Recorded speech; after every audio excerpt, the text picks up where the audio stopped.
One of the best things about the fighting genre is character selection. And one of the reasons why Street Fighter II was so influential was simply because both players got to choose from a large diverse roster of characters with unique moves and attributes. Most prior games either had a ton of characters you could never play as, or a limited roster of not so terribly diverse fighters.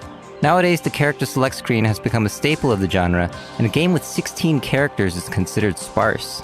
But while having a lot of characters is nice, it makes it harder to choose one because learning a character is ultimately a time investment.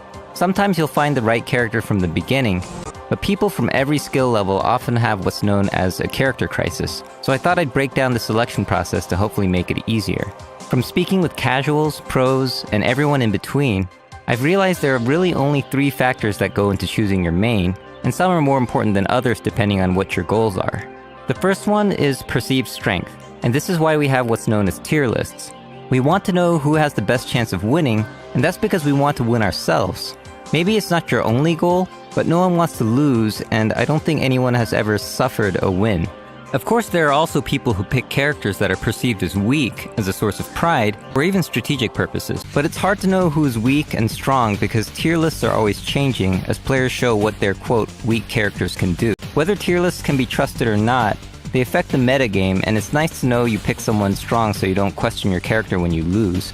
The downside is the chances of opponents having learned the matchup is higher, while the chances are lower for lower-tiered characters. And to a certain extent, I think this acts as a self-balancing mechanism because people tend to train more against strong characters and sometimes ignore the weaker ones.